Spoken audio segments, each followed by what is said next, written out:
बहुत हो गई हमदर्दी। मंत्री साहब, ये भाषण बंद कर दीजिए। कुछ ही दिनों के बाद आप ही के डिपार्टमेंट के लोग जब इनका घर खाली करवाने जाएंगे ना, तब मैं पूछूंगा आपको हमदर्दी के बारे में। Bagle, control yourself. जब तक हमारे डिपार्टमेंट के गद्दार और खादी के कपड़े के पीछे छिपे हुए दरिंदे जिंदा रहेंगे ना, ये चिताएं ऐसी ही जलती रहेगी, एक के बाद एक।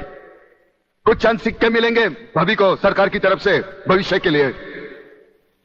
Bagle, stop it. बोलने दो इसे, ठीक ही तो कह रहा है। लेकिन मैं वचन देता हूं कि डीआईजी रुद्र प्रताप की कुर्बानी व्यर्थ नहीं जाएगी। मैंने दिल्ली में केंद्र सरकार से बात कर ली है। इनकी हत्या की तुरंत ही न्यायिक जांच होगी। आज तक कौन सी कमेटी ने सही जांच करके मुजरिम को सजा दी है? यह आपकी कमेटी समिति की जांच की फाइलें होती है ना, ये ढुलमुल सरकार बदलते ही गुम हो जाती है। न्यायिक जांच करेगी दिल्ली, अंधी और वैरी दिल्ली। ये दिल्ली बस मुंह है इसलिए पटर पटर करती रहती है। ये करना है, ये होना चाहिए, हमें दिखाना है। बस दिल को तसल्ली देने के लिए अच्छा लफ्ज है दिल्ली। इंस्पेक्टर वागले, मैं तुम्हें सस्पेंड करता हूं। बस सस्पेंड होते होते मैं थक गया हूं। निकाल दो मुझे नौकरी से। सच्चे पुलिस की या तो मौत होती है या तो सस्पेंड किया जाता है। इस वर्दी ने मेरे हाथ काटे, वरना एक एक गले चीर देता मैं।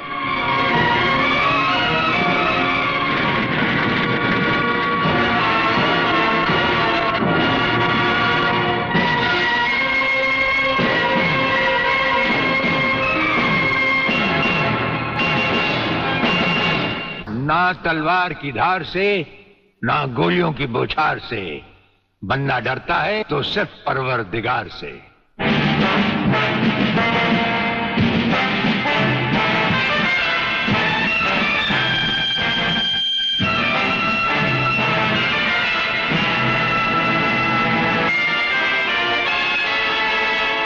ब्रिगेडियर सूर्यदेव सिंह? अच्छा, तो यही है तुम्हारा ब्रिगेडियर सूर्यदेव सिंह। ढूंढ डालो इसे। खबरदार, कोई हिलेगा नहीं। हमारे कमांडोज ने तुम्हारे सब साथियों को घेर रखा है। स्वामी जी, जरा अपने पीछे भी नजर डालो। ये कमांडो बड़ा खतरनाक है। तुम्हारा बाप है, पत्ता हिलने से पहले ही पेड़ काट डालता है। तुम्हारी भलाई अब इसी में है कि बिना हिले जुले खामोश खड़े रहो।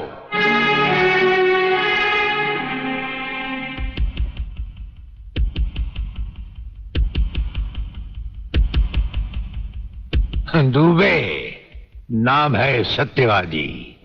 सत्यवादी दुबे। जैसे गधे की पीठ पर घोड़े की जीन अच्छी नहीं लगती, वैसे ही तुम्हारे कंधों पर ये सितारे अच्छे नहीं लगते। और ये कमरबंद पेटी भी अच्छी नहीं लगती।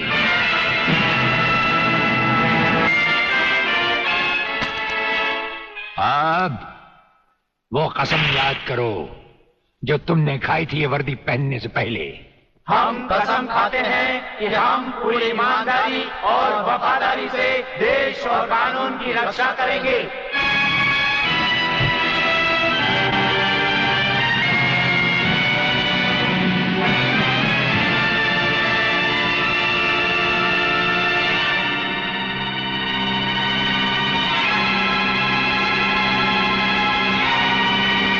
हम तुम्हें सिर्फ ये बताने आए हैं कि अगर तुमने तिरंगे के खिलाफ कोई भी कदम उठाया तो हम तुम्हें वो मौत देंगे जो ना तो किसी कानून की किताब में लिखी होगी और ना ही कभी किसी मुजरिम ने सोची होगी।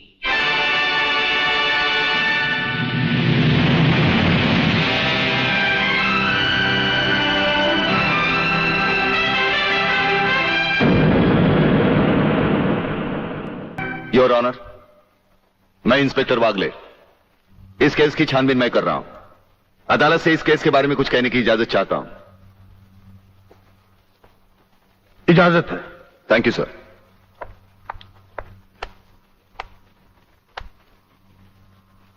योर ऑनर, इंसाफ के इस मंदिर में आपको न्याय करते हुए कई साल हुए होंगे और इन सालों में आपके सामने रेप और मर्डर्स के अनगिनत केसेस भी आए होंगे। क्या उन अनगिनत केसों में आपके सामने कोई ऐसा केस आया है जहां कत्ल और बलात्कार करने वाले ने जिसके ऊपर बलात्कार किया है उसे खुद अस्पताल पहुंचाया हो। ये तो अभी तक सुना नहीं कभी।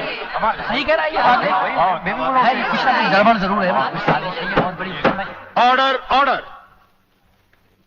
इंस्पेक्टर वागले, मुझसे सवाल करने की बजाय आप इस केस में रोशनी डालिए। वही कोशिश कर रहा हूं सर। अदालत सरकारी वकील की जिन दलीलों को मद्देनजर रखते हुए इन लड़कों की जमानत नामंजूर कर रही है, मैं उन्हीं दलीलों के बारे में कुछ कहने की इजाजत चाहूंगा। इजाजत है। सरकारी वकील का कहना यह है कि अनीता चौधरी की लाश के पास संजय चौहान का पर्स मिला। हो सकता है बेहोश राधा टंडेल को उठाते वक्त वो पर्स वहां गिर गया हो। अब इनका कहना यह है कि राधा टंडेल ने इन लड़कों के खिलाफ बयान दिया है। यह भी तो हो सकता है कि वो बयान उसे किसी के दबाव में आकर दिया हो। जिस डॉक्टर ने बलात्कार की रिपोर्ट बनाई वो भी खरीदा गया हो। आपकी इन दलीलों से अदालत अपना फैसला नहीं बदल सकती। यह फैसला आप जबरदस्ती इन पर लाद रहे हो। इंस्पेक्टर वागले, अगर मैं चाहूं तो अदालत की तौहीन के जुर्म में मैं तुम्हें अभी टर्मिनेट कर सकता हूं। कोई परवाह नहीं है मुझे इस बात की। मेरा तो विश्वास उठ गया है इस कानून से। कौन सा कानून, कैसा कानून? यह कानून तो चंद मुजरिमों की रखेल बन बैठा है। इसलिए लोग अदालत का दरवाजा खटखटाने के बजाय गुंडों की चौखट चूमते हैं। Take him out of the court. अगर जिंदगी में किसी से रिश्वत ना ली हो तो ही मुझे हाथ लगाना।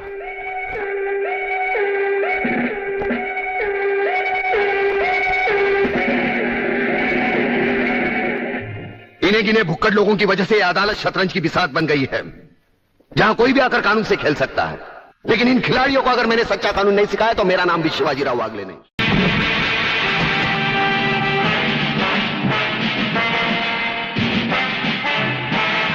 कुछ ही देर पहले तुम जेल की कोठरी में बंद थे, फिर वहां से निकले कैसे? और अपने ये कपड़े पहनकर यहां किसके हुक्म से आए? हम अपने हुक्म के खुद मालिक हैं।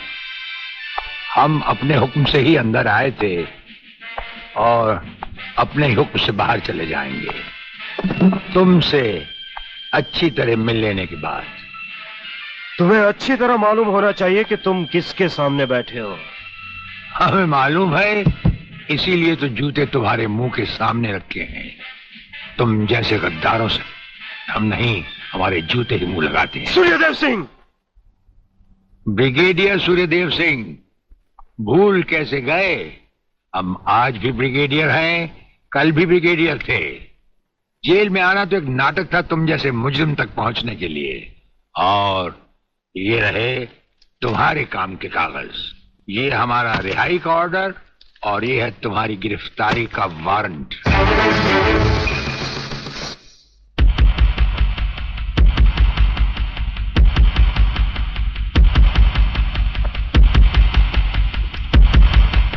याद करो वो दिन जब तुमने ये वर्दी पहनने से पहले एक कसम खाई थी। याद करो।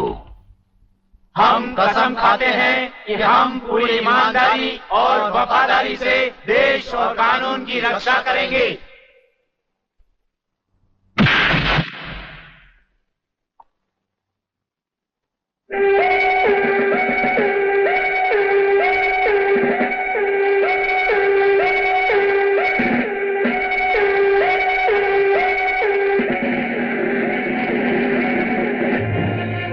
इन नंगों की बारात में ये वर्दी वाला दूल्हा नहीं जाएगा वागले।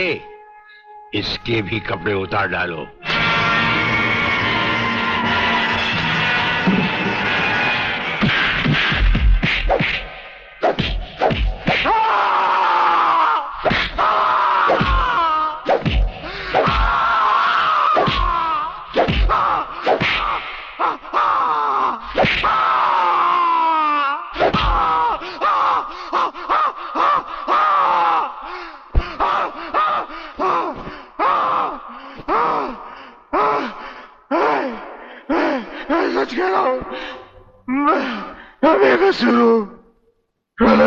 के बारे में मैं कुछ नहीं जानता।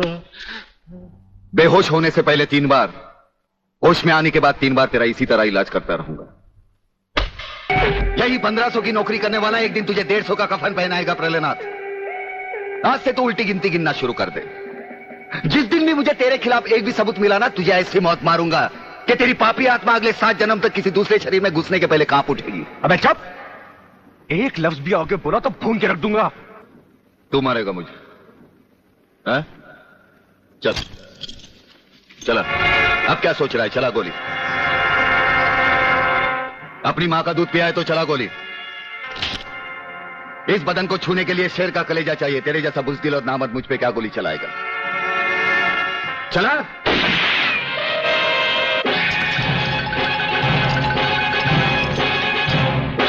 पुलिस अफसर पर गोली चलाने के जुर्म में मैं तुझे गिरफ्तार करता हूं। प्रहलाद जरा भी हिले तो इसकी खोपड़ी खोल दूंगा।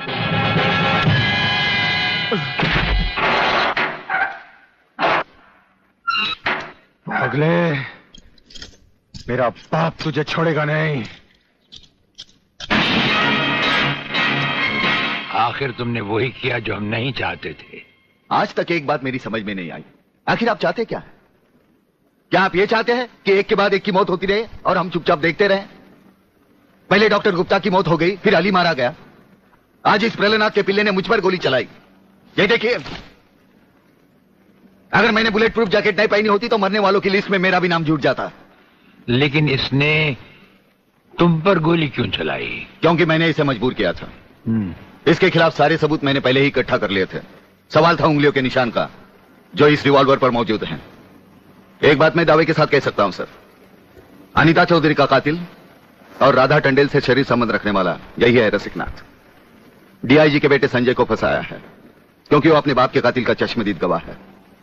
वागले, अब हम इसे उस अस्पताल में ले जाएंगे जहां इसके अंदर के छुपे हुए राज एक बीमारी की तरह बाहर आ जाएंगे।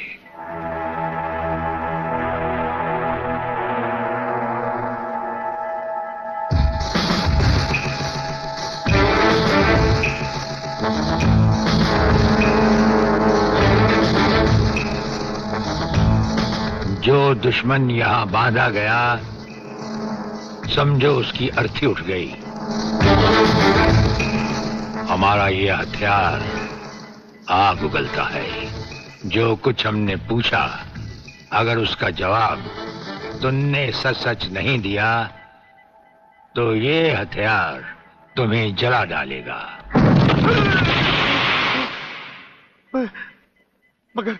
मगर आप चाहते क्या है? प्रलयनाथ गिरना स्वामी तुम्हारा बाप है।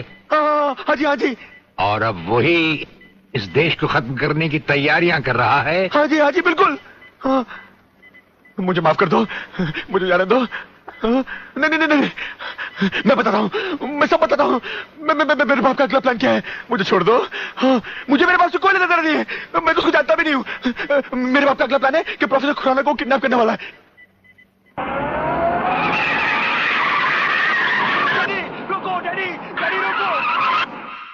डैडी, ये बहुत खतरनाक लोग हैं, मुझे बचा लो डैडी, जल्दी जल्दी जल्दी।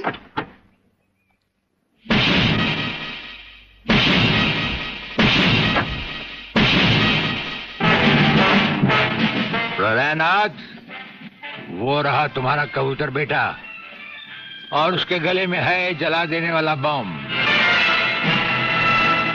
उसका रिमोट कंट्रोल हमारे हाथ में है। अगर तुमने एक कदम भी आगे बढ़ाया तो उसे जलाकर राख कर दिया जाएगा।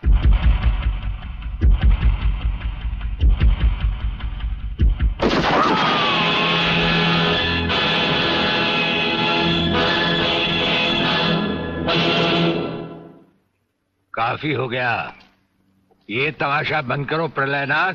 हाँ डैडी, आप वो ही करिए जो ये कहते हैं, वरना ये लोग बहुत खतरनाक लोग हैं, मुझे मार डालेंगे। क्या चाहते हो तुम? क्या मजेदार सवाल किया है तुमने, समझे नहीं।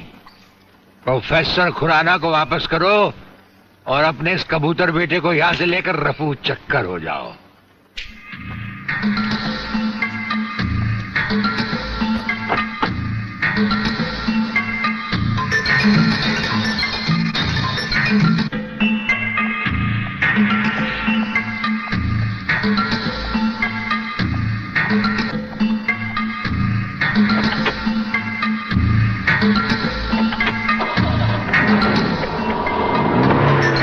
ब्रिगेडियर, वो फ्यूज कंडक्टर आप नहीं जानते? हम सब कुछ जानते हैं professor.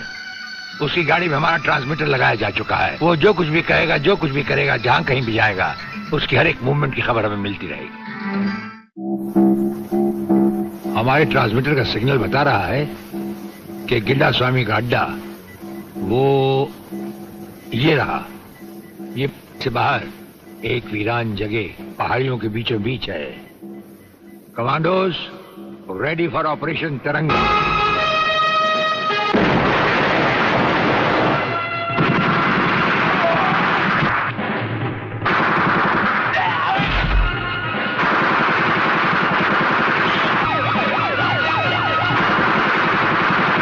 Underground guards ready for attack.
अपने भड़वों से कह दो कि हथियार फेंक दे। जरा भी हरकत की तो चिथड़े उड़ा दूंगा। हथियार फेंक दो।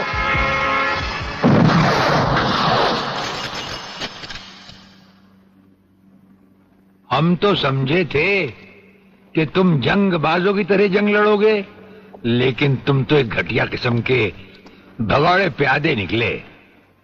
अधूरे में ही हथियार डाल दिए। प्रलयनाथ कभी कोई जंग अधूरी नहीं लड़ता ब्रिगेडियर। देखना चाहते हो तो देखो।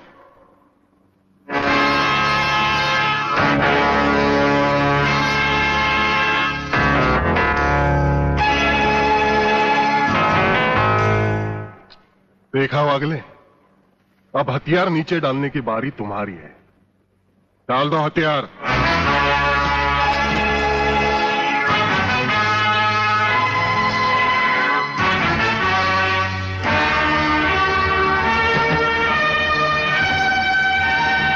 ब्रिगेडियर, हथियार नीचे डाल दो।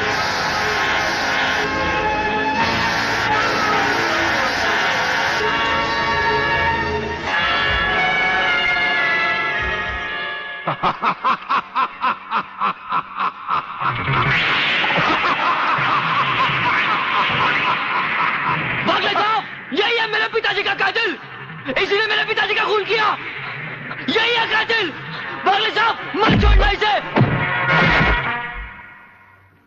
हाँ हाँ, मैं हूं तेरे पिता का कातिल, और आज तुम सबका कत्ल भी मेरे हाथों से ही होगा। वागले, तुम्हारी गर्मी को ठंडा करने का सामान भी मैं साथ लाया हूं। वो देखो।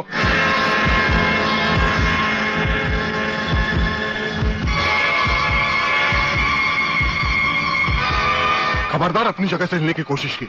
एक ही बटन दबाऊंगा, सबको राख कर दूंगा। अगर देखना चाहते हो तो ये देखो।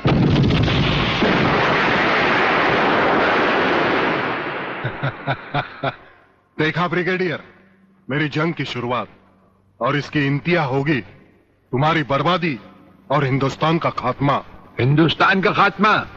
हिंदुस्तान का खात्मा तो सदियों से कोई नहीं कर सका। वो तो एक ख्वाब ही रहा जो न कभी पूरा हुआ था और न कभी होगा। रहा हमें मारने की बात, तो फिर हिंदुस्तान में शेर बचे ही कितने हैं। उन्हें तो हुकूमत भी मारने की इजाजत नहीं देती। और फिर तुम जैसे गेंडे की शक्ल की औकात ही क्या? मेरी औकात का पता तो तुम्हें आज ही चलेगा ब्रिगेडियर। मैं भी देखता हूं इन शेर के जबड़ों में कितने दांत हैं।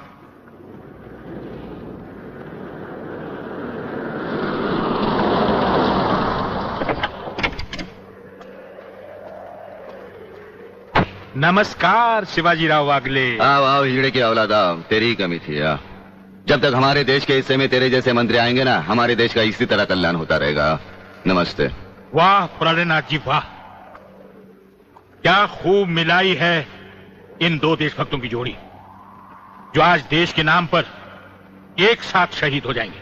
कई शहीद होते आए हैं और कई शहीद होते रहेंगे अपनी धरती माँ को बचाने के लिए, लेकिन तुम जैसे लोग जो अपने आप को ही नहीं अपनी माँ को भी दौलत की खातिर बेचते आए हैं, और उनका अंजाम एक गुमनाम लाश की तरह होगा जिसे गिद्ध और चीले नोच नोच कर खा जाएंगे। नोच नोच कर तो हमारे आदमी तुम्हें खाएंगे। मैंने फैसला किया है, आज 15 अगस्त के दिन मैं इस देश को बर्बाद कर दूंगा। आज वो दिन हमारे और तुम्हारे सामने है। ध्वजारोहण को अब सिर्फ 24 मिनट बाकी है, और 25वें मिनट में क्या होगा वो तुम सब अपनी आंखों से देखना। प्रलय 1 आउट, रेडी फॉर टारगेट।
देखा ब्रिगेडियर, ये है मेरी जंग की शुरुआत।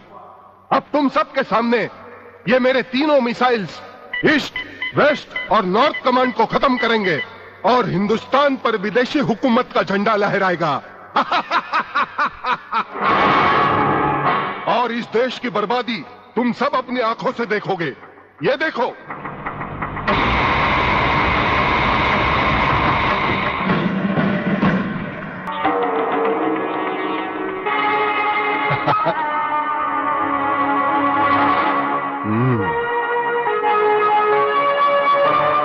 खड़े हो बारूद के ढेर पर और पी रहे हो पाइप। तुम्हारे जलवे में कोई कमी नहीं आई ब्रिगेडियर। तुम दोनों में से कोई भी अपनी जगह से हिला तो दोनों कैबिन रिमोट कंट्रोल से उड़ा दूंगा। खबरदार हिलोने भून कर रख दूंगा।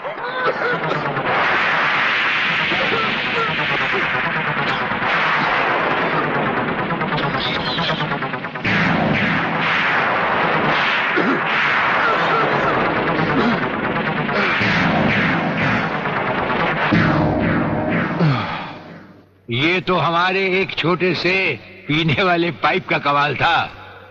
अगर कहीं भूले से हमारे इस रुमाल को हाथ लगा बैठते तो जलकर राख हो जाते गेंडा स्वामी। जलकर राख कौन होगा इस बात का पता तुम्हें अभी चल जाएगा ब्रिगेडियर। प्रलय 1 स्टार्ट।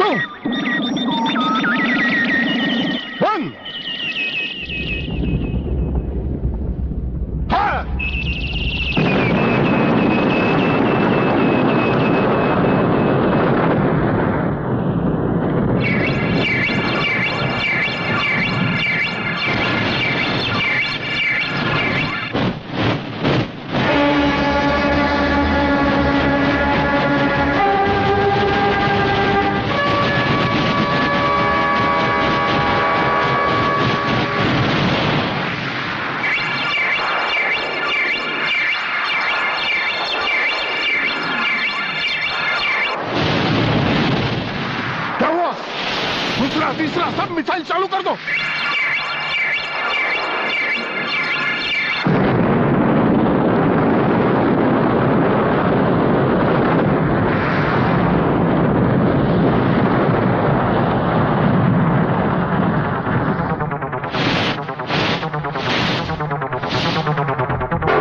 प्रलयनाथ जी, मैं पूरी कोशिश कर रहा हूं, लेकिन पता नहीं क्यों एक भी मिसाइल टेक ऑफ नहीं हो रहा। गार्ड्स, इसका टेक ऑफ कर दो। हमारा वो पाइप डायनामाइट से भरा हुआ था। हम जानते थे कि तुम कभी ना कभी हमारे हाथ से छीन कर उसे फेंकोगे। उसी के धुएं की आग लेकर हमने तुम्हारे सब मिसाइल के फ्यूज कंडक्टर निकाल लिए हैं। गेंडा स्वामी, फ्यूज कंडक्टर, अब तुम्हारे मिसाइल में सिर्फ धुआं रह गया और कुछ भी नहीं। बाकी बचे तुम। गेंडा स्वामी, उसे तो हम निपट लेंगे। भून डालो इसे।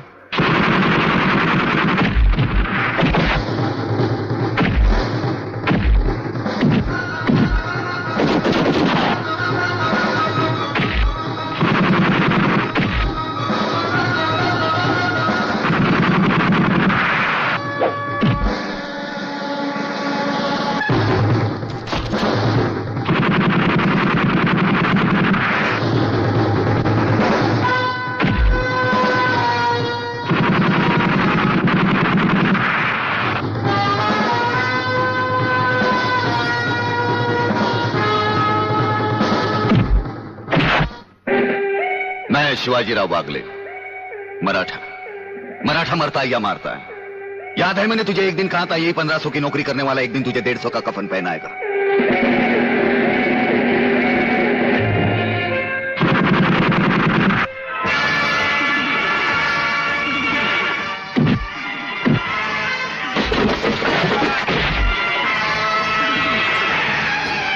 भाग रहे हो जानी? प्रधानमंत्री का ख्वाब देखने वाले मंत्री ब्रिगेडियर का सलाम नहीं लोगे? नहीं, मुझे मत मारो, मुझे मत मारो। तुम जैसा गद्दार और कहता है मुझे